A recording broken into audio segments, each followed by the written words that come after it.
नमस्कार दर्शकों, मैं अंशिता आपके साथ हाजिर हूं और आप देख रहे हैं डीवी लाइव ब्रेकिंग। तो यहां पर आपने देखा कल सभी जगह पर जो है एग्जिट पोल के नतीजे आ गए और एग्जिट पोल के जो नतीजे आए हैं उसमें साफ साफ ये पता चल गया है कि बीजेपी की हालत खराब है, बीजेपी पिछड़ी हुई नजर आ रही है। जम्मू कश्मीर के एग्जिट पोल के नतीजे रहे हों या फिर हरियाणा के एग्जिट पोल के नतीजे रहे हों, दोनों ही राज्यों में बीजेपी पीछे नजर आ रही है, हालत बहुत खराब है और इस वजह से बीजेपी में खलबली भी मची हुई है। डीवी लाइव का एग्जिट पोल आप सभी साथियों ने हमारे देखा होगा, हमारे दर्शकों ने देखा होगा। इसमें साफ साफ जो नतीजे हैं वो इसी तरफ इशारा कर रहे हैं कि बीजेपी कहीं ना कहीं बहुत बुरी स्थिति में नजर आ रही है। जबकि बीजेपी, अगर हम पहले जम्मू कश्मीर की बात करें तो बीजेपी ये मानकर चल रही थी कि जिस तरह से जब 10 साल पहले वहां पर चुनाव हुए थे तो जम्मू रीजन में 25 सीटें जो है बीजेपी के खाते में आई थी, तो बीजेपी को लग रहा था कि इस बार भी स्थिति वहां पर अच्छी होगी। लेकिन जो 370 का जो मामला रहा वो बीजेपी के पक्ष में नहीं भुना पाई बीजेपी, क्योंकि जो सपने वहां की जनता को दिखाए थे बीजेपी ने वो कहीं ना कहीं पूरे नहीं हुए। डीवी लाइव ने खुद टीम वहां पर पहुंची थी, वहां के लोगों से बातचीत की थी, आप लोगों ने वो तमाम वीडियोस देखे होंगे, हमने चैनल के माध्यम से आप तक वो जानकारी पहुंचाई थी कि वहां पर जो हिंदू हैं जिनको अपने पक्ष में भुनाने की बीजेपी कोशिश कर रही थी लगातार, वो भी अब नाराज हैं। खासकर जम्मू में भी नाराजगी है, क्योंकि 370 के बहाने से ये संदेश देने की कोशिश की थी बीजेपी ने, ये मैसेज पहुंचाने की कोशिश की थी, ये बताने की कोशिश की थी कि अगर 370 हट जाएगा तो वहां पर विकास होगा। लेकिन जो स्थिति वहां पर जमीनी स्थिति जो बनी हुई है वो ये है कि कोई भी विकास नहीं हुआ है, जिससे जो हिंदू हैं वो ही अब नाराज हो गए। यानी अब जम्मू कश्मीर में, खासकर जम्मू में बीजेपी की स्थिति जो है ज्यादा खराब है, हालत ज्यादा खराब है और ये एग्जिट पोल में साफ साफ नजर आया और एग्जिट पोल के नतीजों ने बीजेपी को परेशान कर दिया है। तो सबसे पहले मैं आपको दिखाना चाहूंगी एक बार फिर से कि डीवी लाइव के एग्जिट पोल में क्या कुछ रहा, देख लीजिए।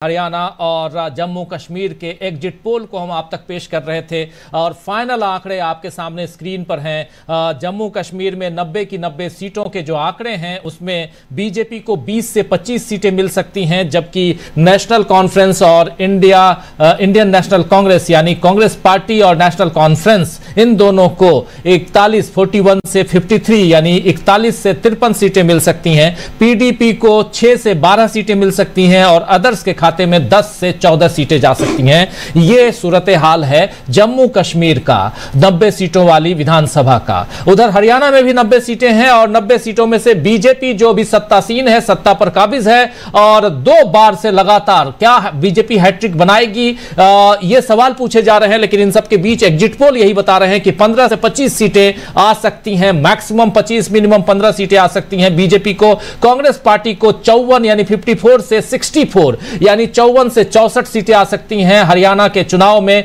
कांग्रेस पार्टी को, जेजेपी को 0 से 2 सीटें आ सकती हैं और अदर्स को 6 से 14 सीटें आ सकती हैं। ये आंकड़े जो हैं ये हम आप तक रख रहे हैं।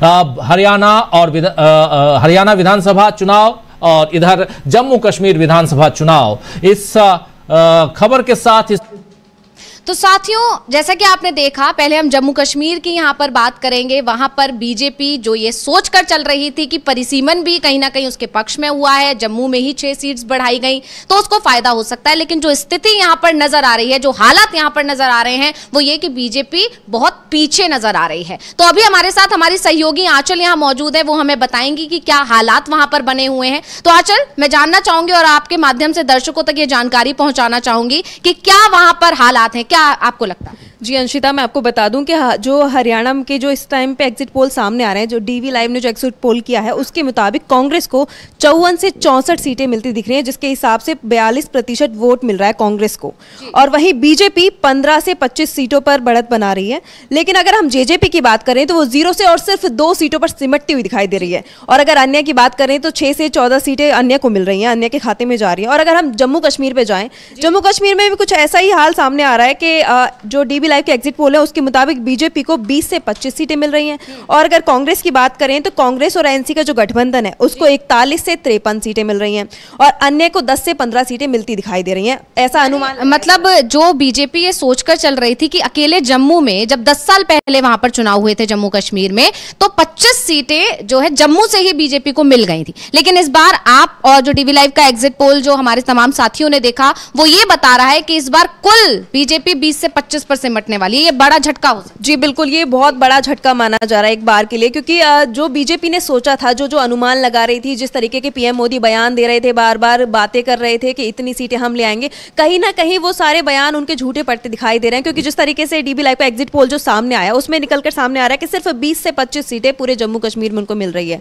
ये एक बहुत बड़ा झटका है बीजेपी के लिए अपने आप में। मतलब घाटी में तो पहले ही बीजेपी की स्थिति खराब ही है, वहां पर कभी भी जो है बीजेपी अच्छी नहीं, वहां पर आंकड़े मिले हैं उसको। और जम्मू में इस बार सोचकर चल रही थी बीजेपी कि उसको फायदा हो सकता है, 370 को बहुत भुनाने की कोशिश की। हाँ, गौर करने वाली बात यह है कि पूरे देश में 370 के बारे में चर्चा कर रही थी बीजेपी और लगातार अपने जितने भी चुनाव प्रचार उसने किए उसमें जो है चर्चा की। अमित शाह अगर महाराष्ट्र जा रहे हैं तो वहां 370 की बात कर रहे हैं, दूसरे किसी राज्य में जा रहे हैं तो 370 की बात कर रहे हैं, लेकिन कश्मीर में खड़े होकर वो इसका जिक्र नहीं कर पा रहे हैं। और इसकी बड़ी वजह जो माना गया है आंचल, वो शायद मुझे लगता है कि यही कि वो खुद जानते हैं कि इस मुद्दे को वो अपने पक्ष में नहीं भुना पाए, बल्कि जनता में वहां नाराजगी है। क्या कुछ कहना चाहेंगे? ये मुद्दा कहीं ना कहीं उसी तरीके से है जैसे राम मंदिर का मुद्दा था यूपी के लिए, और जो जहां भी पीएम मोदी, अमित शाह, जो भी बीजेपी नेता थे, बार बार राम मंदिर का जिक्र करते थे। लेकिन बाद में क्या हुआ? बाद में उनको झटका लगा, क्योंकि जहां पे उनका ये गढ़ माना जा रहा था कि हमने राम मंदिर बनाया है तो हमें वहां से वोट मिलेगा, लेकिन वहीं पर बहुत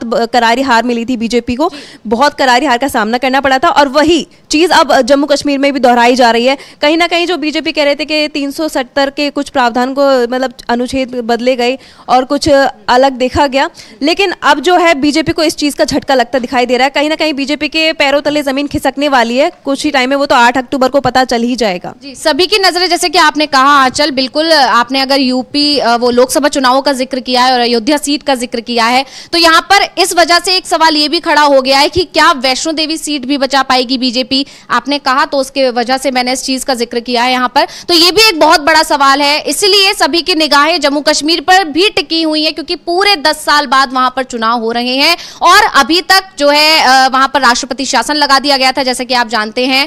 तो इस वजह से सब जानना चाहते हैं, सभी का नजर है। और कहीं ना कहीं बीजेपी को भी लग रहा है कि उसने जिस बहुत दिनों तक इस चुनाव को टालने की भी कोशिश की, वो तो सुप्रीम कोर्ट ने दखलंदाजी की, उसके बाद जाकर दबाव में बीजेपी को चुनाव के लिए वहां राजी होना पड़ा। और अब भी जो 10 साल का पूरा गैप लेने के बाद भी जो नतीजे वहां पर आते नजर आ रहे हैं, जो एग्जिट पोल कह रहा है, वो ये है कि बीजेपी उतना फायदा अपने आप को नहीं पहुंचा पाई है जितनी उसकी कोशिश रही। फिलहाल हरियाणा की भी अगर हम बात कर ले तो हरियाणा में भी हालत ज्यादा खराब है और हरियाणा की तो लहर ही वहां नजर आ रही है कि कांग्रेस की लहर है, राहुल गांधी की लहर है। जिस तरह से राहुल गांधी लास्ट जो आखिरी के दिनों में बिल्कुल उन्होंने हरियाणा में ही डेरा जमाया, जिस तरह से उन्होंने विकास यात्रा भी वहां पर निकाली, तो उसके से भी पूरा माहौल वहां पलटता हुआ नजर आ रहा है। खुद जो बीजेपी के ही जो नेता हैं उनके भी जो है इस तरह के अब डामाडोल स्थिति वाले बयान आने लगे हैं। जो बीजेपी के नेता कांग्रेस में चले गए, सबसे बड़ी बात तो ये रही कि कुछ नेता तो ऐसे रहे, जैसे अशोक तंवर की हम बात करें तो उन्होंने सुबह में बीजेपी के लिए प्रचार किया और शाम में वो जाके कांग्रेस में शामिल हो गए। तो इस तरह की जो लगातार खबरें आ रही हैं उससे ये साफ अंदाजा हो जाता है। और जिस भी राज्य में दल बदल होता है और दल बदल जिस तरफ हो रहा होता है, जिस पार्टी की तरफ ज्यादा नेता जा रहे होते हैं, ये साफ हो जाता है कि वहां पर सरकार उसी की बन रही है। तो हरियाणा को लेकर आपका क्या कहना है, थोड़ा बताएं। मैं ये कहूंगी कि ये ऐसा पहली बार नहीं है कि जब बीजेपी को हरियाणा में ये सब चीजें देखनी पड़ी हो। इससे पहले भी जब चुनाव प्रचार करने के लिए बीजेपी के नेता जा रहे थे तो वहां गांव-गांव में उनका विरोध हुआ था। हर कोई मतलब गांव में घुसने तक नहीं दिया जा रहा था, उनको प्रचार करने भी नहीं दिया जा रहा था। तो उसी से साफ हो जा रहा था कि हाँ, इस बार हरियाणा की जो जनता है वो बदलाव चाहती है, बदलाव की लहर दिखाई दे रही थी। और जब हरियाणा की टीम वहां गई, मतलब डीबी लाइव की टीम हरियाणा में गई वहां पे देखने के लिए कि जनता का रुख क्या है, जनता क्या चाहती है, उनके मुद्दे क्या हैं, तो वहां पे साफ दिखाई दिया कि हरियाणा की जनता इस बार बदलाव चाहती है और जो लहर दिखाई देने लगी है और अभी भी दिखाई दे रही है। जी, तो यहाँ पर जैसा कि आंचल हमें बता रही है कि हरियाणा में भी बीजेपी बहुत पिछड़ी हुई नजर आ रही है, और ये सिर्फ हमारा ही नहीं, ये तमाम एग्जिट पोल और भी आ रहे हैं, उनका भी यही मानना है कि इस बार हालत खराब है बीजेपी की, और खुद बीजेपी भी इस बात को समझ रही है। संघ प्रमुख के बयान भी इसी तरफ इशारा कर रहे हैं। खासकर संघ प्रमुख के बयान तो तभी से आने लगे थे जब लोकसभा चुनाव के नतीजे आए थे, क्योंकि उससे पहले जेपी नड्डा ने जो है ऐसा एक बयान दिया था जिससे संघ प्रमुख नाराज हो गए। जेपी नड्डा ने कहा था कि अब बीजेपी इतनी सक्षम है कि उसे संघ की अब जरूरत नहीं है। इस वजह से संघ लगातार नाराज था और उसका नुकसान बीजेपी को भुगतना पड़ा लोकसभा चुनाव में। और जैसे ही लोकसभा चुनाव के नतीजे आए, संघ प्रमुख का गुस्सा खुलकर बार बार सामने आ रहा है। लेकिन अब जब एग्जिट पोल के नतीजे आए हैं, उसके साथ ही संघ के एक तरह से फिर से बयान आने लगे संघ की तरफ से, हिंदू राष्ट्र वाली बातें दोबारा से करने लगे हैं संघ प्रमुख। तो इस पर भी हम आगे बने रहेंगे, लेकिन पहले मैं आपको जानकारी देना चाहूंगी कि 8 अक्टूबर को जब नतीजे आएंगे दोनों राज्यों के, जम्मू कश्मीर और हरियाणा के, तो हम डीवी लाइव की टीम सुबह 5 बजे से आपके पास जो है नतीजे पहुंचाएगी। बिल्कुल, तो आप हमारे साथ बने रहिएगा और 8 अक्टूबर को टाइम टू टाइम पूरी अपडेट हम आपको देते रहेंगे, आप हमारे साथ जुड़े रहिएगा। तो फिलहाल हम वापस आते हैं अपने मुद्दे पर। यहाँ पर चीफ की हम बात करें, मोहन भागवत का जो बयान आया है, अभी हाल ही में वो राजस्थान के दौरे पर हैं, 4 दिवसीय दौरे पर हैं, और उन्होंने वहां पर कहा कि हिंदू राष्ट्र तो भारत पहले से ही था। अब यहाँ गौर करने वाली बात जो है आंचल, वो ये है कि 80-20 का जो लेकर चलती आई है बीजेपी अभी तक, 80-20 में बंटवारा करती आई है। बीजेपी ने पूरी कोशिश की लोकसभा चुनाव में भी, लेकिन उसका जो है उसे फायदा नहीं मिला, क्योंकि जो 80 करके जो उसने हिंदुओं को एकजुट वो करने की कोशिश की, हम 20 को अलग करके 80 एकजुट हो जाएं, लेकिन वो हिंदू भी बीजेपी की जो रणनीति है, बीजेपी की जो साजिश है बंटवारे की, जिस तरह के उस पर आरोप लगते हैं, उसे कहीं ना कहीं जनता समझ गई और वो 80 जो है एकजुट नहीं हो पाए हैं। तो अभी जो मोहन भागवत का बयान आया है, उसको उसके क्या मायने हैं, आपको क्या लगता है?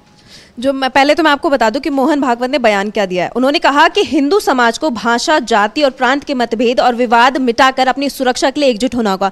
मतलब सीधा सीधा उन्होंने बोल दिया कि जो मतलब कुछ पॉलिटिकल लीडर हैं जो भाषा के टाइम पे और जाति के हिसाब से बांटना चाहते हैं हिंदुओं को, उन्हें उस पर ध्यान नहीं देना है, एकजुट होना है, और जो भी ऐसी बातें करती है उनके खिलाफ लड़ना है। उनके कहने का मतलब ये था साफ साफ, और ये बहुत बड़ा बयान है। कहीं ना कहीं विपक्ष हमेशा से ही आरोप लगाता आया है पीएम मोदी को लेकर कि अमित शाह हो या पीएम मोदी हो, किसी भी रैली में जाते हैं वो इसी तरीके के बयान देते हैं, हिंदू मुस्लिम को बांटने की कोशिश करते हैं।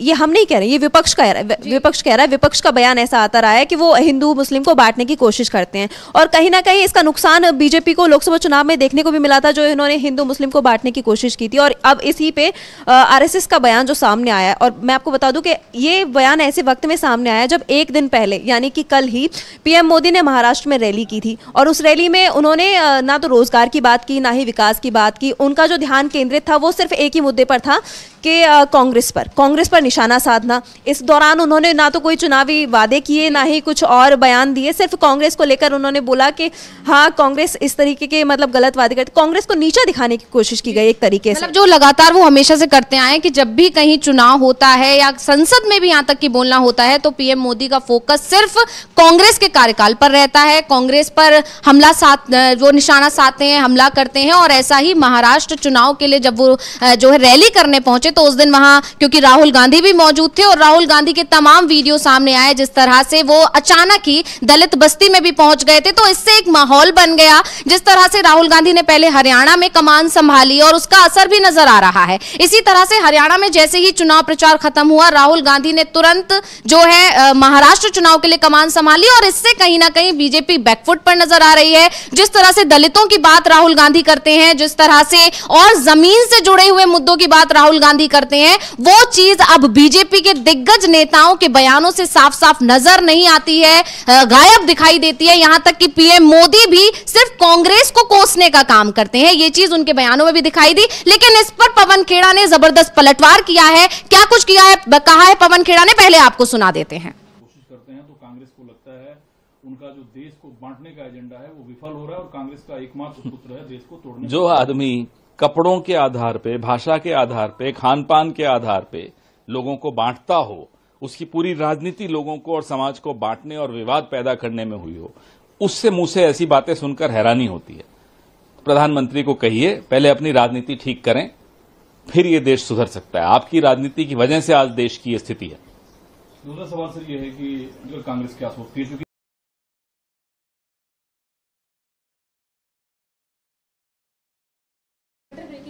तो जैसा कि आपने सुना, पवन खेड़ा ने साफ साफ कहा है कि ये प्रधानमंत्री वो बात कर रहे हैं जो उनके मुंह से शोभा ही नहीं देती है। मतलब खुद बांटने की बात करते हैं, खुद कपड़ों से पहचानते आए हैं, टोपी देखकर पहचानने वालों की बात करने वाले, बांटने वाली बात करने वाले प्रधानमंत्री कह रहे हैं कि कांग्रेस बांटने का काम कर रही है। तो इस तरह से उन्होंने पलटवार किया है और इसी पर संजय राउत का भी बयान आ गया है। उन्होंने भी जो है घेरा है एग्जिट पोल के नतीजों को लेकर, और प्रधानमंत्री के जो ये बयान आया है महाराष्ट्र में उसको लेकर उन्होंने घेरा है। क्या कुछ कहा है संजय राउत ने, पहले सुन लेते हैं।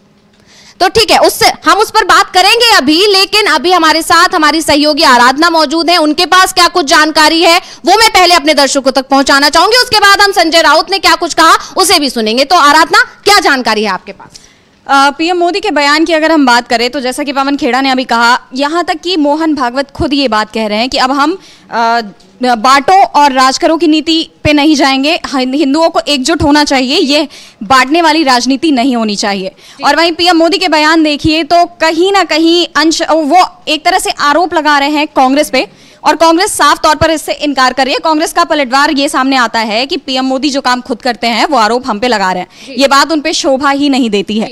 और लोकसभा चुनाव के टाइम पे ही अगर हम बात करें तो पीएम मोदी के बयान उस टाइम पे भी कुछ इसी तरह से आए थे। उन्होंने जिस हिसाब से उनकी भाषा की मर्यादा पर सवाल उठने लगे थे, जिस हिसाब से उन्होंने समुदाय विशेष को लेकर निशाना साधा था, जिन मुद्दों पे उन्होंने बात की थी, वो मुद्दों की तो बात ही नहीं करते ना, मतलब जी हाँ, देखा जाए तो मुद्दों की तो बात ही नहीं करते। उनकी बातें ज्यादातर कहीं ना कहीं किसी समुदाय पे निशाना साधने की होती है, या फिर कोई भी ऐसा, वो हमेशा ज्यादातर कांग्रेस को टारगेट करते हैं। या तो वो इमोशनल कार्ड खेलते हैं कि मुझे गालियां दी जा रही हैं, मुझे इतनी बार गालियां दी गई, इस तरह के बयान जो आते हैं उनकी तरफ से, या फिर उनका निशाना कांग्रेस होता है। और उसकी जो सबसे बड़ी वजह निकल कर आ रही है आराधना, कि वो जिस तरह से राहुल गांधी की लोकप्रियता लगातार बढ़ रही है उससे कहीं ना कहीं बीजेपी बैकफुट में है, और यही रीजन है कि वो राहुल गांधी की छवि को कमजोर नहीं कर पा रही है, क्योंकि पहले करोड़ों रुपए लगाए गए राहुल गांधी को पप्पू प्रोजेक्ट करने में, लेकिन अब वो पैसा भी बर्बाद होता हुआ नजर आ रहा है, जिस तरह का कांग्रेस की तरफ से लगातार कहा भी जा रहा है। तो इस तरह से बीजेपी पूरी तरह घिरी हुई है, और अब पहले हम उस पर भी आगे चर्चा करेंगे कि क्या कुछ चल रहा है और आज और क्या क्या बड़ी खबरें हैं जो मैं अपने दर्शकों तक पहुंचाऊंगी। पहले हम सुन लेते हैं कि संजय राउत ने क्या कहा था, सुनिए। ये अच्छे इरादे नहीं रखते हैं, मुझे मालूम है। उनके स्पीच राइटर कौन है? ये जो स्पीच राइटर है प्रधानमंत्री जी के, वो मोदी जी के स्पीच में गलत इतिहास, गलत जानकारी दे रहे हैं। देखिए, कांग्रेस पार्टी इस देश की सबसे पुरानी पार्टी है और देश के स्वतंत्रता संग्राम में सबसे आगे रहने वाली पार्टी है। वहां तो आरएसएस उस वक्त नहीं थी, ना बीजेपी थी, तो देश के लिए लड़ने वाली पार्टी कांग्रेस थी। पंडित नेहरू से लेकर महात्मा गांधी से लेकर लोकमान्य तिलक सब कांग्रेस के नेता थे। तो मोदी जी को ये नई जो इंफॉर्मेशन कहां से है कि देश के खिलाफ लड़ने वाले एक साथ, हम सभी लोग कभी ना कभी मोदी जी के साथ काम करने वाले लोग हैं ना। ममता बनर्जी एनडीए में थी, शिवसेना एनडीए में थी, अकाली दल एनडीए में था, सभी। तो तभी तो आपको ऐसा नहीं लगा कि हम देश को विभाजित करने वाली शक्तियां है या कुछ और है या कुछ और है। ये राजनीतिक भाषणबाजी होती है, चुनाव के समय ऐसे भाषण होते हैं, लोग गंभीरता से नहीं लेते। और मोदी जी के भाषण को आजकल कोई इस देश में गंभीरता से नहीं लेते। ये बहुत दुर्भाग्य है देश का कि प्रधानमंत्री का भाषण लोग।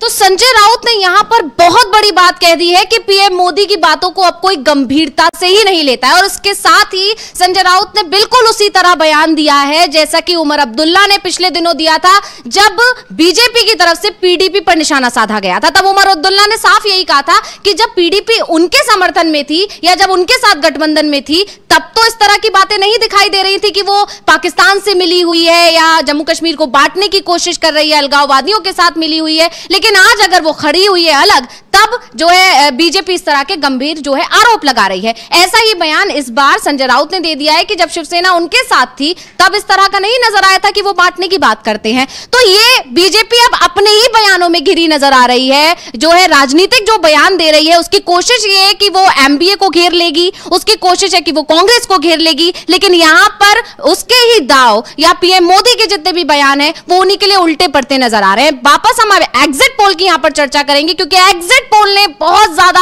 हंगामा मचा दिया है। एग्जिट पोल जैसे ही नतीजे आए हैं बीजेपी में खलबली मच गई है और कहीं ना कहीं जो विपक्षी दल है, इंडिया गठबंधन है, उसमें उत्साह की लहर नजर आ रही है और इसी वजह से लगातार जो है बयान आ रहे हैं विपक्षी नेताओं के। तो हम आगे और सुनेंगे कि दीपेंद्र हुड्डा ने क्या कहा है या भूपेंद्र हुड्डा की तरफ से क्या बयान आया है, तमाम दूसरे नेताओं की तरफ से क्या बयान आया है। फिलहाल पहले हम जम्मू कश्मीर की यहां पर बात करते हैं क्योंकि जम्मू कश्मीर में अभी भी बीजेपी खेल करने की कोशिश करती नजर आ रही है। ऐसा कहा जा रहा है कि जो एक विधेयक इस तरह का पास किया था बीजेपी की तरफ से कि 5 मनोनीत जो है वहां पर राज्यपाल उपराज्यपाल जो है उनकी तरफ से 5 विधायकों के नाम आगे बढ़ाए जाएंगे, तो उस पर लेकर बहुत ज्यादा कांग्रेस ने हंगामा मचा दिया है, बीजेपी इस पर घिर गई है। क्या जानकारी है हम अपनी सहयोगी से जानना चाहेंगे उनके पास। आराधना, क्या कुछ जानकारी आपके पास? देखिए, जम्मू कश्मीर में एग्जिट पोल भी जिस तरह के नतीजे बता रहे हैं या फिर हम अगर बात करें, चुनाव जब शुरू हुआ था तब से माहौल बीजेपी के खिलाफ नजर आ रहा था। ऐसा नहीं था कि बीजेपी के समर्थन में लोग थे, बल्कि गुस्सा दिख रहा था। 370 लागू करके 370 के प्रावधानों को हटाकर बीजेपी ने सोचा था कि शायद वो अपना जन समर्थन बढ़ा ले, पर शायद असर इसका बहुत ही उल्टा हुआ। लोग बीजेपी के खिलाफ नजर आए और एग्जिट पोल भी कुछ ऐसे ही नतीजे बता रहे हैं। तो ऐसे में चाहे बीजेपी के बयान हो चाहे उसके एक्शंस हो, दोनों ही कहीं ना कहीं बौखलाहट दिखाई नजर आ रही है दोनों में उसकी। और अभी हाल ही में ये सामने आया कि जम्मू कश्मीर की 90 सीटों पर तो चुनाव हो गए, लेकिन 5 सीटें ऐसी हैं जहां से विधायकों को मनोनीत किया जाएगा, उपराज्यपाल मनोनीत करेंगे, उनका नाम आगे बढ़ाएंगे। मतलब एक तरह से जो सत्ताधारी दल है वो ही उस नाम को आगे बढ़ाएगा, यही कहा जा सकता है। तो ऐसे में विपक्ष वही सवाल उठा रहा है कि ये तो लोकतंत्र की हत्या है। आप ऐसा कैसे कर सकते हो जब लोगों के पास अधिकार है कि वो अपना रिप्रेजेंटेटिव, अपना प्रतिनिधि करने के लिए लोगों को वो खुद चुनेंगे। तो ऐसे में ये अधिकार उनसे क्यों छीना जा रहा है? वो 5 सीटें पहले ही क्यों किनारे कर दी गई और ये कार्ड पहले नहीं खोला गया? ये कार्ड अचानक से अब खुलकर सामने आ रहा है कि 5 सीटों पर विधायकों को मनोनीत किया जाएगा। मतलब बीजेपी सिर्फ ये करने की कोशिश कर रही है यहां पर भी कि जोड़ तोड़ करके बहुमत तक पहुंच जाए, लेकिन जनता समझ चुकी है। और जो 8 अक्टूबर को नतीजे आएंगे, जैसे कि मैंने आपको कहा कि डीवी लाइव सुबह 5 बजे से आपको पल पल की अपडेट देगा, कहां क्या कितनी वोटिंग हुई, कितना क्या कहते हैं, कौन सी सीट्स आगे चल रही हैं, कौन सी सीट्स पर कांग्रेस आगे है या क्या नतीजे, आपको पल पल की अपडेट डीवी लाइव से मिलती रहेगी। 8 अक्टूबर को सुबह 5 बजे से ही हमारे साथ जुड़े रहिएगा, हम आप तक एक एक जानकारी पहुंचाएंगे, सटीक जानकारी हम आपको पहुंचाएंगे। एग्जिट पोल के नतीजे आप देख ही चुके हैं और पहले भी आप हमारे नतीजों को देख चुके हैं, कितने सटीक जानकारी डीवी लाइव की तरफ से आपको पहुंचाई जाती है। तो ऐसे 8 अक्टूबर को भी हमारे साथ जुड़े रहिएगा, सुबह से शाम तक हम आपको पूरी जानकारी देंगे। लेकिन फिलहाल हम वापस आते हैं एग्जिट पोल के नतीजों से। जो खलबली मची है, जो उत्साह मचा है, जो उत्साह देखने को मिल रहा है कांग्रेस के अंदर या दूसरे तमाम विपक्षी दलों के अंदर, तो पहले अभी हम हुड्डा की तरफ से क्या बयान आया है उस पर बात कर लेते हैं, सुन लेते हैं क्या कुछ कहा हुड्डा ने। सबसे पहले तो मैं हरियाणा की सभी जनता को, जितने मतदाता थे, उनको हार्दिक धन्यवाद करता हूं कि बड़े शांतिपूर्ण जो है ये चुनाव हुआ है, कोई ऐसी दुर्घटना नहीं घटी है। तो उसके लिए मैं सभी का आभार व्यक्त करता हूं और अच्छे तरीके से चुनाव हुआ है। और एग्जिट पोल है ये तो कल आए हैं, मैं तो कितने दिनों से कह रहा हूं भाई लोगों ने मन बना लिया है, कांग्रेस की सरकार बनाएंगे, भारी बहुमत से कांग्रेस की सरकार बनने जा रही है। भाजपा के नेता तो कह रहे सर ये एग्जिट पोल है, भाजपा के नेता तो ये कह रहे कि एग्जिट पोल कुछ नहीं है, ये खाली मीडिया का घोषणा है। तो मैं क्या कह रहा हूँ, मैं भी ये कह रहा हूँ एग्जिट पोल तो कल आया, हम तो पहले से कह रहा हूँ कांग्रेस की सरकार बनने जा रही है।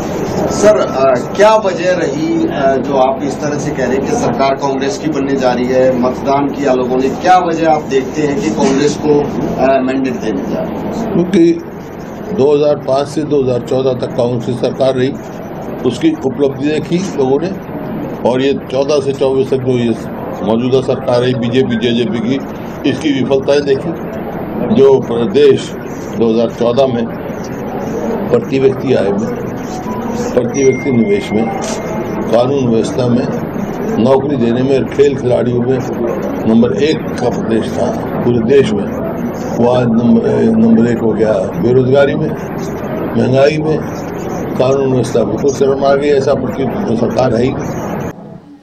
तो जैसा कि आपने देखा तमाम विपक्षी दलों की तरफ से या खासकर कांग्रेस के नेताओं की तरफ से जो बयान आ रहे हैं उसमें एक उत्साह के साथ साथ एक कॉन्फिडेंस भी नजर आ रहा है कि भूपेंद्र सिंह हुड्डा को साफ साफ लग रहा है कि सीएम की कुर्सी की तरफ कांग्रेस बढ़ रही है और कहीं ना कहीं अगर कांग्रेस आएगी तो कुर्सी उन्हीं को मिलने वाली है, ऐसा कहा जा रहा है। तो इसी को लेकर बहुत उत्साह उनके बयान में साफ साफ नजर आया। इससे पहले संजय राउत के जो बयान था उसमें भी साफ साफ वो उत्साह देखने को मिला कि अभी जो हरियाणा के एग्जिट पोल के जो आंकड़े आए सामने या जम्मू कश्मीर के जो आंकड़े आए सामने उससे कहीं ना कहीं महाराष्ट्र में एमबीए को भी एक उत्साह मिला है, एक कॉन्फिडेंस मिला है कि आगे आने वाला जो महाराष्ट्र चुनाव होगा उसमें भी बीजेपी ऐसे ही एनडीए बीजेपी पिछड़े हुए नजर आएंगे। और अब इस जो एग्जिट पोल के जो आंकड़े हैं उसको लेकर और क्या कुछ जानकारी है, हमारे साथ अविनाश जी हमारे सहयोगी मौजूद हैं, उनसे भी हम चर्चा करते हैं कि क्या कुछ माहौल बन गया है एग्जिट पोल के आंकड़े आने के बाद। क्या कहना चाहेंगे अविनाश? नहीं, एग्जिट पोल जो आए हैं हरियाणा को लेकर वो सभी 13 एग्जिट पोल करीब 13-14 टीवी चैनल और वेबसाइटों ने जो एग्जिट पोल किए हैं उन सभी में एक चीज साफ है कि कांग्रेस को साफ बहुमत मिल रहा है। जिस एग्जिट पोल ने कांग्रेस को सबसे कम सीटें दी हैं वो भी मान के चल रहा है कि कांग्रेस को कम से कम 50 सीटें मिल जाएंगी, जबकि बहुमत का आंकड़ा 46 है।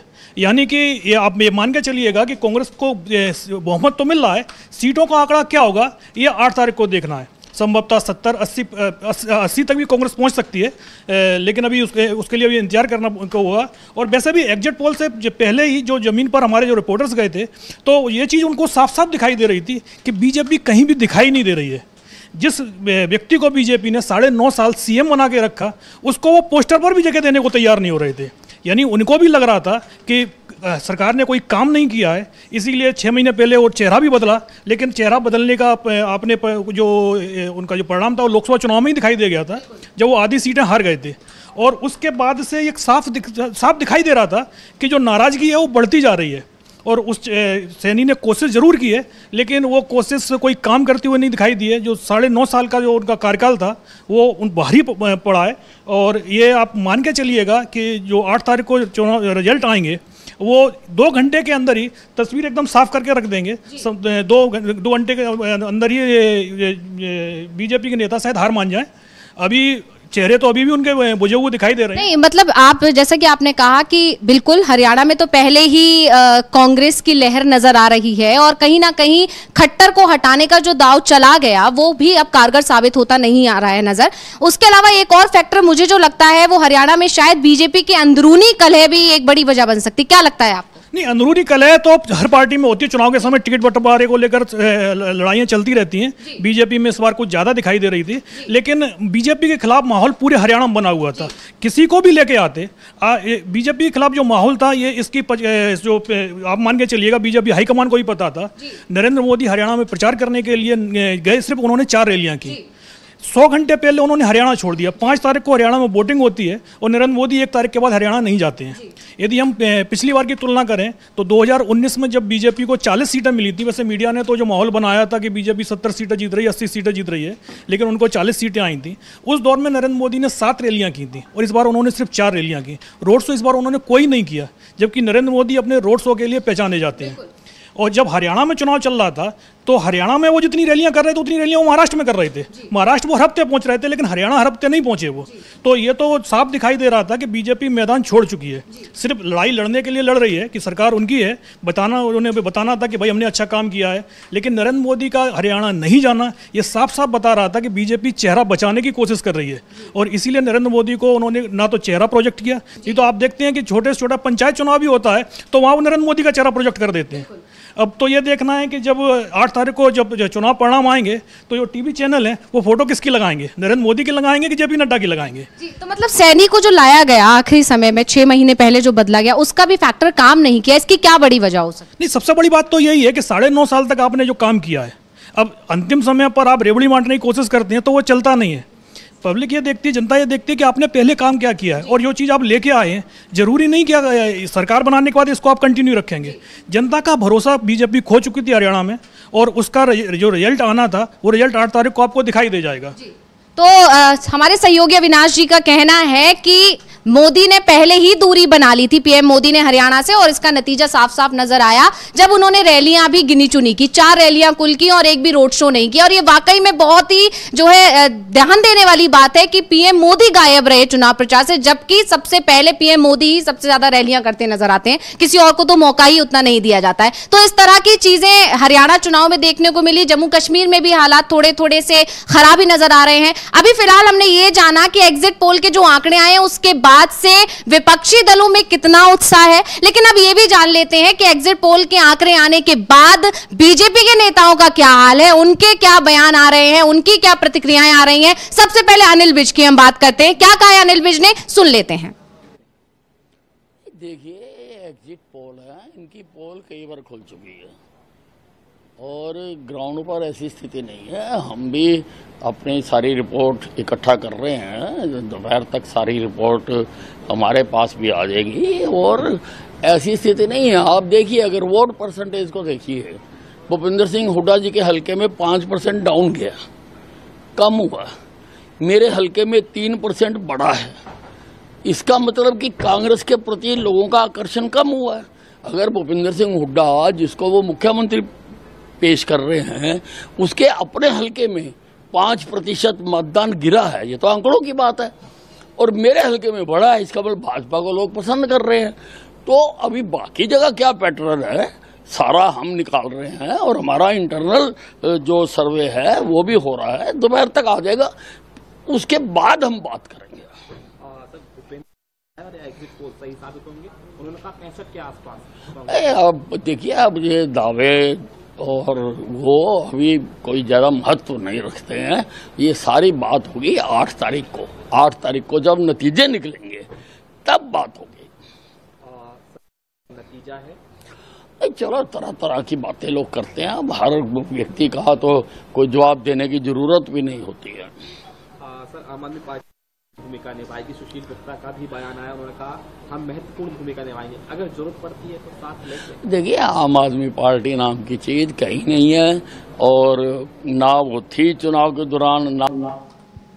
तो सुना आपने, अनिल विज अपने मन को सिर्फ समझाने की कोशिश कर रहे हैं, अपने कार्यकर्ताओं को ढांढस बंधाने की कोशिश कर रहे हैं। वो सिर्फ सवालों को टालते हुए यहां पर नजर आए कि देखा जाएगा 8 अक्टूबर को जो भी होगा। हालांकि कह रहे हैं कि ये नतीजे तो आते रहते हैं, ऐसे आंकड़े बहुत आते हैं, ये हवाई बातें, बहुत कुछ उन्होंने कहने की कोशिश की, लेकिन सबसे ज्यादा जो गौर करने वाली बात थी वो उनके चेहरे के एक्सप्रेशंस थे। उनके चेहरा साफ साफ बता रहा है, जो बुझा हुआ चेहरा है वो बता रहा है कि वो भी समझ के बैठ चुके हैं कि इस बार हरियाणा में हैट्रिक नहीं लगने वाली है, परंपरा जरूर टूटेगी कि केंद्र में अगर एनडीए है तो हरियाणा में एनडीए या बीजेपी नहीं आएगी। ये परंपरा इस बार टूटने वाली है और ये बात साफ साफ अनिल विज के चेहरे से, उनके बयानों से झलक रही है। और ऐसे ही हम श्रुति चौधरी का भी बयान आगे सुन लेते हैं कि उन्होंने क्या कुछ कहा जब एग्जिट पोल के आंकड़े सामने आए। पहले सुनते हैं, उस पर हम आगे चर्चा करेंगे। ये एग्जिट पोल बार बार ये सामने आया है बात कि असलियत जो है इनके अंदर कभी नहीं आती। और आपने देखा था मध्य प्रदेश में और छत्तीसगढ़ में क्या हाल हुआ था, एग्जिट पोल क्या दिखा रहे थे, हुआ क्या हाल था। दिल्ली के अंदर एग्जिट पोल क्या दिखा रहे थे, क्या हाल हुआ था। हिमाचल में एग्जिट पोल दिखा रहे थे, क्या हाल हुआ था। तो वो यहीं पे भी वही हाल होगा। यहाँ पे भाजपा अपनी सरकार बनाएगी, ये मैं आपको बता रही हूँ। कहीं ना कहीं बताया जा रहा है कि कांग्रेस का एग्जिट पोल में जो है पूर्ण बहुमत, तो इसमें मैं क्या कहूँ, ये तो जो है वो अपने आप करवा रहे होंगे। तो सुना आपने, श्रुति चौधरी भी उसी अंदाज में नजर आई, उसी तरह से उनके भी चेहरे उतरे हुए थे। वहीं अगर हम भूपेंद्र सिंह हुड्डा का हमने अभी थोड़ी देर पहले बयान सुना था तो उनके बयानों में एक उत्साह था, एक कॉन्फिडेंस था। वहीं बीजेपी के जो नेता हैं उनके चेहरे मुरझाए हुए हैं, आवाज लो है और इस तरह से ये साफ पता चल रहा है, चेहरे की जो है उनकी झलक है वो ही बता रही है कि इस बार नतीजे उनके हक में नहीं आने वाले हैं, उनके पक्ष में नहीं आने वाले हैं। फिलहाल अनिल विज के बयान पर हम पहले चर्चा करते हैं। हमारे सहयोगी क्या कुछ कहना चाहते हैं उनसे सुन लेते हैं। क्या कहना चाहेंगे अविनाश जी? अनिल विज का ही बयान आप देख लीजिएगा। अनिल विज बोल रहे हैं कि उनके हलके में वोटिंग ज्यादा हुई है और भूपेंद्र सिंह हुड्डा के हलके में वोटिंग कम हुई है। और यदि हम पुराने चुनावों के परिणाम उठाकर देखते हैं तो यह माना जाता है कि जब वोटिंग ज्यादा होती है तो रुझान होता है परिवर्तन का। और जहां वोटिंग कम होती है या वोटिंग लगभग उसी पैटर्न पर रहती है, तो ये माना जाता है कि मतदाता परिवर्तन करने के मूड में नहीं है, वो यथास्थिति के मूड में है। यानी अनिल विज के हल्के में वोटिंग ज़्यादा हुई है, वो खुद मान के चल रहे हैं कि वो खतरे में पड़ गए हैं।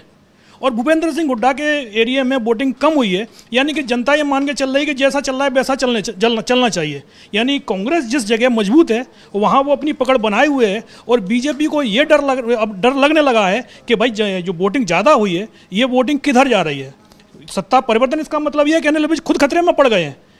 हाँ, अभी आपने देखा होगा कि जब अनिल विज चुनाव प्रचार कर रहे थे तो उनको कई गाँव में घुसने नहीं दिया जा रहा था, उनकी घेराबंदी हो रही थी, जिसके चक्कर में वो बौखलाए हुए थे, उन्हें वो ढंग से प्रचार भी नहीं कर पा रहे थे। और उसके बावजूद उनके एरिया में यदि वोटिंग ज़्यादा हो रही है तो अनिल विज का चेहरा आपको खुद ही देख के बता रहा था कि वो भले ही सीएम पद के लिए दावेदारी पेश कर रहे हैं, लेकिन उनके लिए इस बार चुनाव जीतना भी मुश्किल दिखाई दे रहा है। अम्बाला कैंट की सीट इस बार शायद अनिल विज हार जाएं।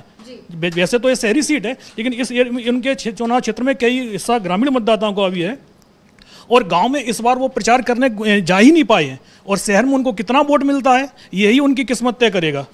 और इस बार ग्रामीण क्षेत्र में मतदान ज़्यादा हुआ है शहरी क्षेत्र की तुलना में, तो अनिल विज को बहुत बड़ा झटका लगने वाला है। झटका तो खैर पूरी बीजेपी को लग रहा है, और अनिल विज के बयान से ये साफ हो रहा है कि उनके लिए चुनाव जीतना इस बार बहुत मुश्किल है। 2 दिन पहले तक तो वो मुख्यमंत्री पद का दावेदारी पेश कर रहे थे, आज वो मुख्यमंत्री पद की दावेदारी पेश नहीं कर रहे हैं। आज वो कह रहे हैं कि उनकी पार्टी चुनाव जीत जाएगी, यानी पार्टी सीएम पद से अब वो पार्टी के ऊपर आ गए हैं कि भाई यदि हारे तो जिम्मेदारी हमारी नहीं है, जिम्मेदारी पार्टी की है। मतलब कल तक अपने आप को मुख्यमंत्री पद का दावेदार बताने वाले अनिल विज आज सिर्फ यही दुआ कर रहे हैं कि पार्टी जीती जाए भले।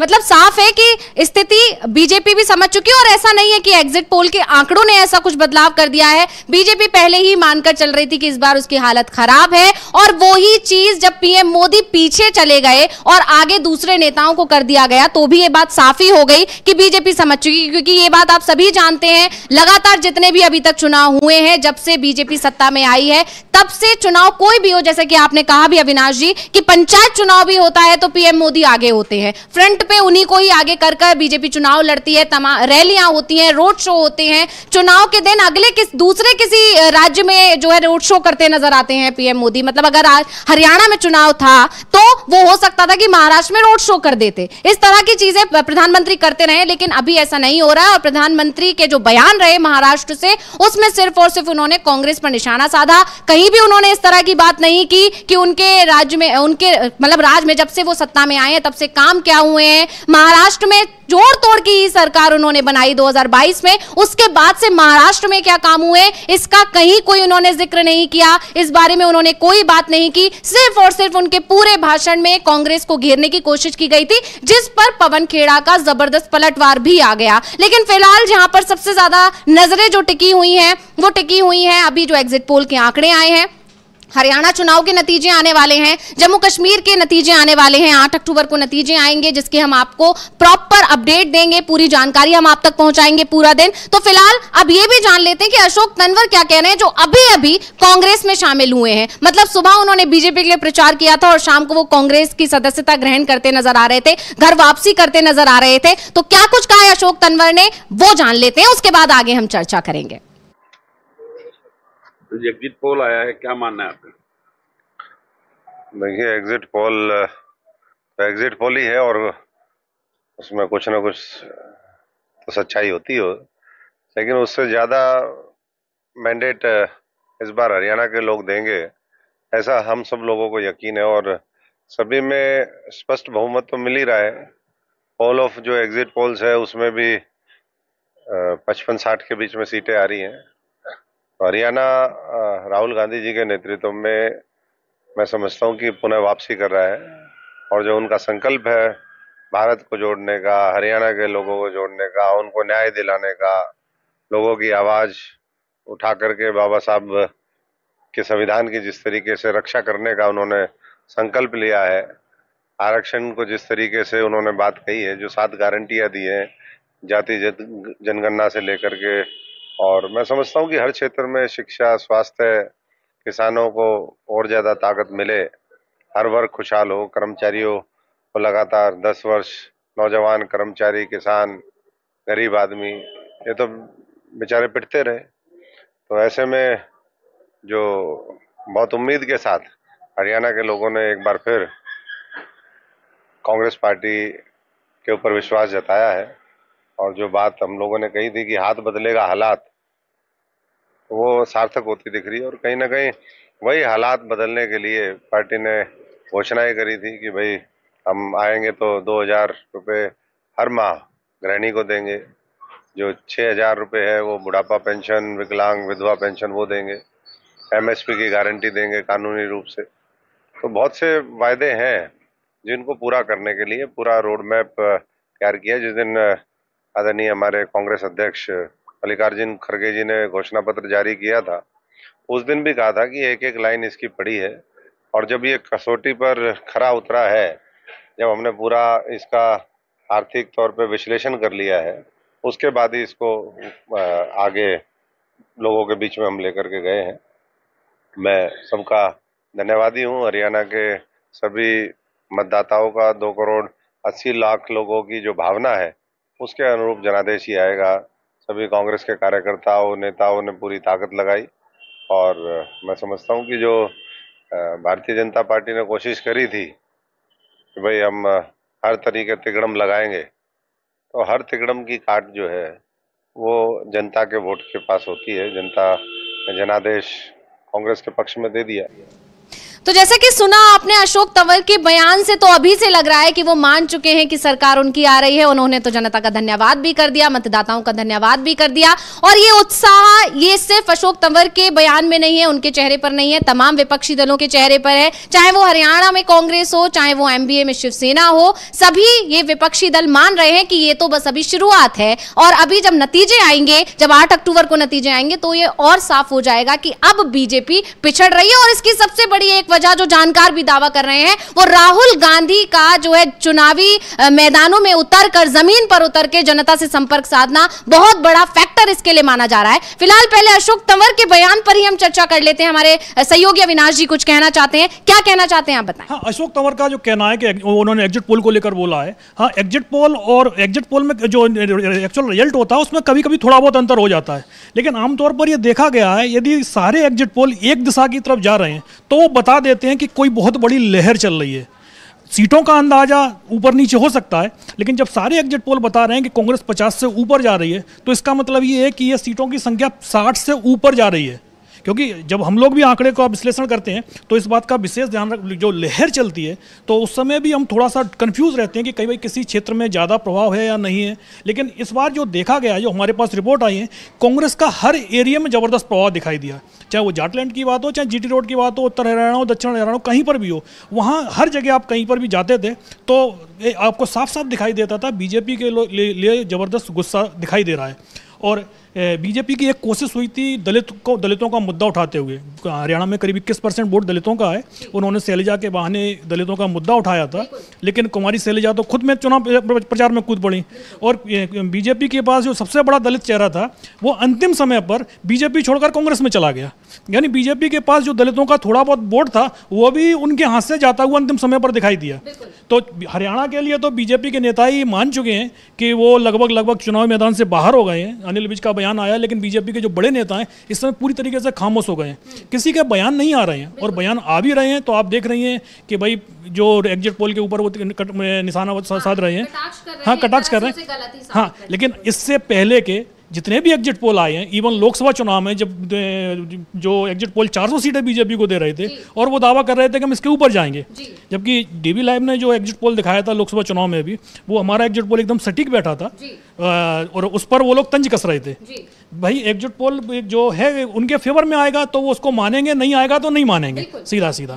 तो और अब लेकिन अब जो तो जनता समझ चुकी है कि कौन से नतीजे क्या रहेंगे, आंकड़े कितने सटीक रहते हैं, ये तो लोकसभा चुनाव में भी पता चल चुका है कि DV लाइव का एग्जिट पोल का जो आंकड़े थे और जो नतीजे आए उसमें कितनी समानता निकली। तो इसलिए ये कटाक्ष का तो कोई मतलब नहीं। हाँ, बिल्कुल सही बात है। एग्जिट पोल से एक लहर दिखाई दे जाती है कि भाई एक पार्टी के पक्ष में माहौल दिखाई दे रहा है। और आमतौर पर यह माना जाता है कि जो टीवी चैनल हैं वो आपको ही पता है कि वो एक बस सिर्फ विपक्ष की बात तो दिखाते ही नहीं है, लेकिन यदि उनके एग्जिट पोल इस चुनाव में कांग्रेस की जीत बता रहे हैं तो आप ये मान के चलिएगा कि जीत कितनी बड़ी होने वाली है। जो दिखाया जा रहा है जीत उससे भी बड़ी होने वाली है। आप मान के ये 60 से ऊपर सीटें जानी ही हैं। हमारे एग्जिट पोल में भी करीब 65 सीटों के करीब बताया गया है, और ये मान के चलिएगा 65 के आसपास सीटें कांग्रेस को वहाँ मिल रही हैं। और ये बीजेपी के नेताओं के चेहरे तो आपको उड़े हुए दिखाई दे रहे हैं। सबसे बड़ा जो खुद ही बीजेपी चाहे शब्द से कुछ भी मोह ले, लेकिन चेहरे उनके बता रहे हैं, मतलब यहाँ पर चेहरा बोल कुछ रहा है और शब्द कुछ और निकल रहे हैं। इस तरह की चीजें यहाँ पर देखने को मिल रही हैं बीजेपी नेताओं के बयानों में। लेकिन अभी कुछ और भी लोगों के बयान आए, जैसे कि मैंने आपको कहा कि एग्जिट पोल के आंकड़े आते ही बीजेपी हो चाहे दूसरे दल हो, उसमें खलबली मच गई है। कहीं ना कहीं बीजेपी में बेचैनी है, बीजेपी के सहयोगियों में बेचैनी है। वहीं जो एमबीए गठबंधन है, चाहे इंडिया गठबंधन, विपक्षी दल जितने भी, उनमें खुशी की लहर दौड़ पड़ी है। तो उसी को लेकर अब केसी त्यागी जो जेडीयू नेता हैं, उनका भी बयान आया है। पहले केसी त्यागी ने क्या कुछ कहा है वो सुन लेते हैं, उस पर आगे हम चर्चा करेंगे, बने रहिए। लेकिन पहले केसी त्यागी को सुनते हैं। सत्ता में आएगी ऐसा एग्जिट पोल और कांग्रेस, हालांकि अनिल विज ने कहा वोट प्रतिशत में कमी चुनाव लड़े हैं और मैं जहां से लड़ा हूं वहां 3% ज्यादा वोट पड़े हैं। इससे ये साफ होता है कि कांग्रेस के पक्ष में कोई माहौल नहीं है। अभी क्लेम्स और काउंटर क्लेम्स का दौर चल रहा है। नतीजे 8 तारीख को आएंगे, तभी स्थिति स्पष्ट होगी, यद्यपि मुकाबला खड़ा है। दूसरा सवाल सर यह है कि कांग्रेस सांसद मनीष तिवारी ने कहा है कि 5 वोट। तो जैसा कि मैंने आपको कहा कि केसी त्यागी का भी अब बयान आ गया है, मतलब एग्जिट पोल बहुत ही बड़ा चर्चा का विषय बन गया है। इस पर घमासान छिड़ा हुआ है, परेशान है, आरएसएस भी परेशान है। और आरएसएस अभी से परेशान नहीं है, आरएसएस तो पिछले कई दिनों से परेशान है। लगातार संघ और बीजेपी के बीच की खटपट सामने आती नजर आ रही है। और अभी जो सबसे ज्यादा चर्चा का विषय बना हुआ है वो बना हुआ है अध्यक्ष पद की कुर्सी, जो साफ हो चुका है कि जेपी नड्डा की कुर्सी तो जा रही है, लेकिन उस पर सीट किसे अब बिठाया जाएगा, ये एक बहुत बड़ा पेच फंस गया है मोदी, शाह और संघ के बीच में। तो इसको लेकर जो है संघ की तरफ से जो लगातार बयान आ रहे हैं, उससे भी साफ हो चुका है कि अभी पहले अध्यक्ष पद की कुर्सी खतरे में है और उसके बाद पीएम पद की कुर्सी खतरे में है। क्या कुछ कहना चाहेंगे अविनाश जी, बताइए। हाँ, इस बार आरएसएस की तरफ से जो संकेत मिल रहे हैं उनका साफ साफ इशारा है कि इस बार बीजेपी का जो अध्यक्ष बनेगा वो मोदी और शाह की पसंद का नहीं होगा, बल्कि आरएसएस की पसंद होगी जिस पर उनको मोहर लगानी है। नाम कुछ भी हो सकता है। शुरुआत में संजय जोशी के नाम की चर्चा शुरू हुई, लेकिन अब उनका नाम पिछड़ चुका है। उसके बाद वसुंधरा राजे सिंधिया का भी नाम चर्चाओं में आया है, लेकिन उम्मीद उसकी ज़्यादा नहीं दिखाई दे रही है, क्योंकि संघ भी नहीं चाहेगा कि संगठन और सत्ता के बीच में मतभेद ज़्यादा दिखाई दें। तो अभी तो कई नाम आएंगे, और वैसे भी कहा जाता है कि नाम चौंकाने वाले आते हैं बीजेपी के अंदर। तो कई लोगों के, लेकिन इस बार बीजेपी का वही तो सब खत्म करने के लिए संघ अड़ गया है। हाँ, संघ की तरफ से ये मैसेज जरूर दे दिया गया है कि इस बार जो नाम जाएगा वो आरएसएस की तरफ से जाएगा और उस पर मोदी और शाह को मोहर लगानी है। अब तक होता यह था कि नाम जो आता था वो बीजेपी हाईकमान की तरफ से आता था और संघ उस पर मोहर लगाता था। इस बार ये चीज़ उल्टी हो रही है। लेकिन ये मान के चलिएगा कि नाम जब तक मोदी और शाह उस पर तैयार नहीं होंगे तब तक वो नाम तय नहीं होगा। अभी कई नाम आएंगे। अभी जैसे आप बताया कि संजय जोशी का नाम आया है, या फिर वसुंधरा राजे सिंधिया का नाम आया है, इससे पहले सुनील बंसल का नाम था। तो तमाम लोगों के नाम है, और बीजेपी में नाम तो चलते रहते हैं। तो अभी इंतजार करना है कि अभी भाई जो अध्यक्ष का चुनाव होना है वो दिसंबर में होना है। अभी तो वहाँ कार्यकर्ताओं का सदस्यता अभियान चल रहा है। उसके बाद वहाँ राज्यों के चुनाव होंगे, संगठन के चुनाव होंगे, उसके बाद राष्ट्रीय अध्यक्ष का चुनाव होगा। और इस वक्त की जो सबसे बड़ी खबर आ रही है वो ये आ रही है कि अरविंद केजरीवाल जो जनता दरबार लगाने वाले थे उसकी तैयारियां शुरू हो गई हैं, वो पहुंच चुके हैं वहां पर। और जैसा कि देखा गया है पिछले दिनों अरविंद केजरीवाल ने कई ऐसे दाव चले हैं जिससे बीजेपी चित्त नजर आई है, जिससे बीजेपी बैकफुट पर आ गई है। बीजेपी की पूरी कोशिश थी कि ये सरकार गिरा देगी, दिल्ली सरकार गिरा देगी, लेकिन आखिरी समय पर केजरीवाल ने ऐसे दाव चले, आतिशी को मुख्यमंत्री बना दिया और उसके बाद से ताबड़तोड़ प्रचार में केजरीवाल कूद पड़े हैं, चाहे वो हरियाणा का हो, चाहे वो दिल्ली विधानसभा चुनाव के लिए अभी से ही वो उन्होंने अपनी कमर कस ली है। और जनता दरबार का उन्होंने जो ऐलान किया था उसकी तैयारियां हो चुकी हैं। जनता दरबार के लिए जो पहुंचना था केजरीवाल को वो पहुंच चुके हैं। और इसको लेकर क्या कुछ जानकारी आप देना चाहेंगे अविनाश जी हमारे सहयोगियों को, हमारे दर्शकों? दिल्ली में अगले फरवरी में चुनाव होना है, जनवरी में आचार संहिता लग जाएगी। तो ये मान के चलिएगा कि आम आदमी पार्टी पूरी तरीके से चुनाव प्रचार के मोड में है। और बीजेपी से सबसे बड़ी जो गलती हुई वो यही हुई कि केजरीवाल को गिरफ्तार करके जेल में डालना, क्योंकि उससे आम आदमी पार्टी के पक्ष में सहानुभूति का एक वेव तैयार हो रही है। आपने देखा होगा कि जिस बड़े नेता को किसी मतलब ऐसे मामले में जिस पर कोई कोर्ट ने भी कह दिया केजरीवाल के मामले को लेकर, तो इन पर तो कोई मामला बनता ही नहीं था। और लेकिन उसके बावजूद केजरीवाल करीब 5 महीने जेल में रहे। और अब जब वो बाहर आए हैं तो उन्होंने सीएम पद छोड़ दिया है और वो अब जनता के बीच में निकल गए हैं। आपने देखा होगा कि जैसे आंध्र प्रदेश में चुनाव से पहले चंद्रबाबू नायडू को जेल में डाला गया, जबकि 3 महीने पहले जब चंद्रबाबू नायडू को जब जेल में गिरफ्तार किया गया था, मतलब उनको गिरफ्तार करके जेल में डाला गया था, उससे 3 महीने पहले तक हमारे तरफ से जो शुरुआती आंकड़े जुटाए जा रहे थे तो उसमें यह बताया जा रहा था कि YSRCP की वहाँ लहर चल रही है। चुनाव में टीडीपी को सीटें थोड़ी बढ़ सकती हैं, क्योंकि पिछले जब 2019 में चुनाव हुआ था तो वो सिंगल डिजिट में आ गए थे, तो उनकी सीटें कुछ बढ़ सकती हैं। लेकिन जैसे ही चंद्रबाबू नायडू को गिरफ्तार किया गया, जनता की सहानुभूति एकदम से चंद्रबाबू नायडू के प्रति बढ़ती चली गई, और जब चुनाव हुआ तो जो लहर YSRCP के पक्ष में दिखाई दे रही थी वो टीडीपी के पक्ष में दिखाई देने लगी, और उसके बाद आपने देखा होगा कि पूरी तरीके से स्वीप कर दिया चंद्रबाबू नायडू ने। अब बीजेपी को यही खतरा दिल्ली और झारखंड में दिखाई दे रहा है। झारखंड में आपने देखा होगा कि अभी इस समय कल्पना सोरेन मैया सम्मान यात्रा निकाल रही है, उनकी यात्रा में जबरदस्त भीड़ देखी जा रही है, और खासतौर पर महिलाओं की संख्या उसमें ज़्यादा है, और उसमें अभी वो हेमंत सोरेन की गिरफ्तारी का मुद्दा उठा रही हैं, और जिस पर पब्लिक का ज़बरदस्त रिस्पांस मिल रहा है, और बीजेपी को इसका बहुत डर भी लग रहा है। आपने देखा होगा कि बीजेपी जहाँ कहीं भी चुनाव होता है तो अमूमन जो फर्स्ट फेज की वोटिंग होती है उससे 2 या 3 दिन पहले वो अपना घोषणा पत्र जारी करते हैं, लेकिन झारखंड में बीजेपी ने अपना घोषणा पत्र दे दिया है। अभी तक चुनाव की तारीखों का ऐलान नहीं हुआ है। अभी तो चुनाव की तारीख का ऐलान नहीं हुआ है, उनका घोषणा पत्र भी आ गया है।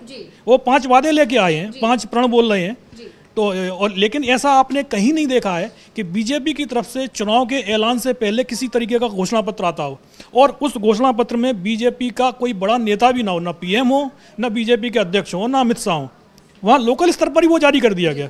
लेकिन एक चीज जो यहाँ पर सबसे ज्यादा गौर करने वाली बात ये है, क्योंकि बात यहाँ एग्जिट पोल की हो रही है, क्योंकि बात यहाँ मोहन भागवत के बयान की भी हो रही है, तो यहाँ पर देखने वाली बात जो है अविनाश जी वो ये कि पिछले कई दिनों से संघ और बीजेपी के बीच खटपट की खबरें लगातार सामने आ रही थी। ये मानकर चला जा रहा था कि अब संघ पूरी तरह से बीजेपी को ये जताने पे, ये दिखाने पे जुट गया है कि हमारे बिना तुम्हारा कुछ भी नहीं है। लेकिन अब जैसे ही एग्जिट पोल के नतीजे, जो आंकड़े आए हैं, या उससे पहले जो लहर नजर आ रही है, चाहे वो जम्मू कश्मीर रहा हो, चाहे वो जो है हरियाणा चुनाव रहे हो, या आगे आने वाले जितने भी चुनाव है, क्योंकि जो ये एग्जिट पोल आए, इन आंकड़ों ने कहीं ना कहीं इस बात का संकेत दे दिया है कि आगे आने वाले जो भी चुनाव हैं, जैसा कि आपने भी कहा कि झारखंड में अभी से बीजेपी मानकर चल रही है कि स्थिति ठीक नहीं है, वहां पर हालात उसके खराब हैं, तो इसीलिए इतनी जल्दी जो है घोषणा पत्र भी जारी किया गया। तो इस वजह से यहां पर थोड़ा सा संघ का रुख अब बदला हुआ भी नजर आ रहा है, क्योंकि एक तरह से उन्होंने हिंदू राष्ट्र की बात को दोबारा से उठा दिया। ये बयान उनके पहले आया करते थे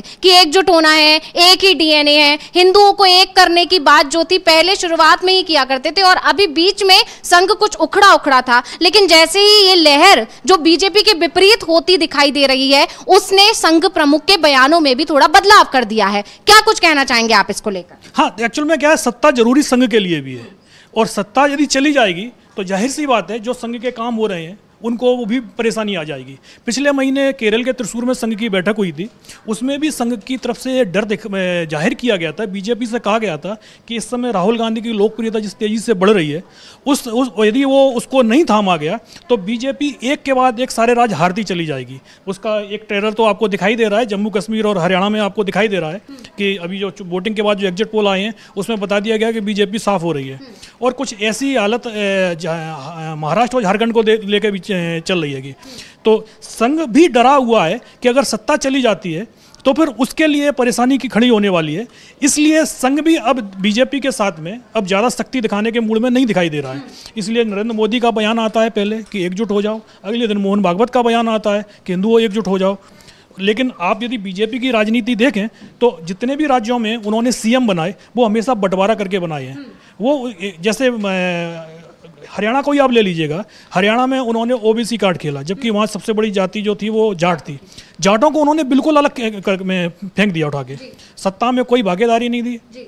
वहाँ से जो भी जाट नेता चुनाव जीत कर भी आए तो उनको केंद्र में भी मंत्री पद नहीं दिया गया, वहाँ से आपने ओबीसी नेता ही चुने। पंजाब में अध्यक्ष पद को ही देख लीजिए। हाँ, पंजाब में अध्यक्ष पद आपने दिया जाट को, लेकिन उनके पास में कोई पावर नहीं है, जबकि वहाँ पंजाबी बाहुल्य। हाँ, पंजाबी बाहुल्य बीजेपी वहाँ शुरुआत से ही हिंदू राजनीति कार्ड खेलती रही है, क्योंकि वहाँ पर बीजेपी का अकाली दल से गठबंधन रहता था, तो अकाली दल वहाँ पंथ की राजनीति करते हैं, तो वो मान के चलती थी सिख समाज का वोट अकाली दल के सहारे हमको मिल जाएगा। लेकिन इस बार उन्होंने वहाँ पंजाबी वो बना दिया, उन्होंने मंत्री बना दिया है। लेकिन पंजाब में आपने जाट अध्यक्ष तो बनाया, लेकिन उससे आपने कोई मशवरा नहीं किया, सीधा आपने बिट्टू को मंत्री बना दिया। इस बात की नाराज़गी सुनील जाखड़ में भी थी कि भाई आपको किसी को मंत्री बनाना है तो कम से कम जो लोकल लीडरशिप है उसको पहले मैसेज तो दे दें। आपने एकदम से जो दूसरा जाखड़ के पास में अध्यक्ष पद है, लेकिन उनके पास में ताकत कुछ नहीं है, क्योंकि नरेंद्र मोदी ने अपने बेहद खास विजय रूपाणी है उनको वहाँ का प्रभारी बना के बैठा दिया है। जो भी फैसले लेते हैं वो विजय रूपाणी लेते हैं, जाखड़ को तो सिर्फ दस्तखत करने होते हैं। इसलिए अब उन्होंने कहा कि भाई ये दस्तखत की जो पावर है वो भी आप ले लीजिएगा। और वो इस्तीफा कहा जा रहा है कि उन्होंने इस्तीफा दे दिया है, वो पार्टी की बैठक में भी शामिल नहीं हो रहे हैं और उनके पार्टी छोड़ने की भी खबरें आ रही हैं। ये अभी कंफर्मेशन नहीं है, लेकिन ये कहा जा रहा है कि चन्नी के संपर्क में वो हैं और कभी भी कोई या तो वो दिल्ली में कांग्रेस ज्वाइन कर सकते हैं या पंजाब में कोई बड़ा कार्यक्रम होता है तो उसमें वो कांग्रेस की तरफ जा सकते हैं। जी, तो यहाँ पर जैसे कि मैंने कहा कि एग्जिट पोल के जो आंकड़े आए हैं उससे खलबली मच गई है। यहाँ तक कि आरएसएस प्रमुख के बयानों में भी बदलाव नजर आ रहा है, क्योंकि जैसा कि हमारे सहयोगी ने कहा कि कहीं ना कहीं संघ के लिए भी अभी बीजेपी का सत्ता में रहना जरूरी है, इसलिए उसने अपने रुख में थोड़ा सा बदलाव किया है।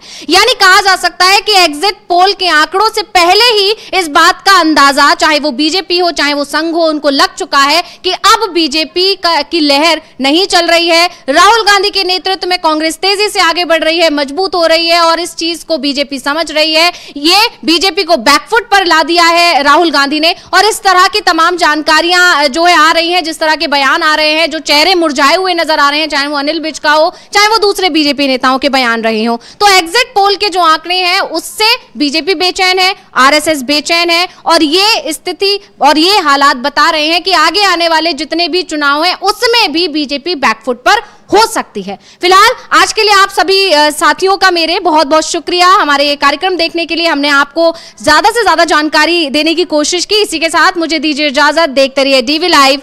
नमस्कार।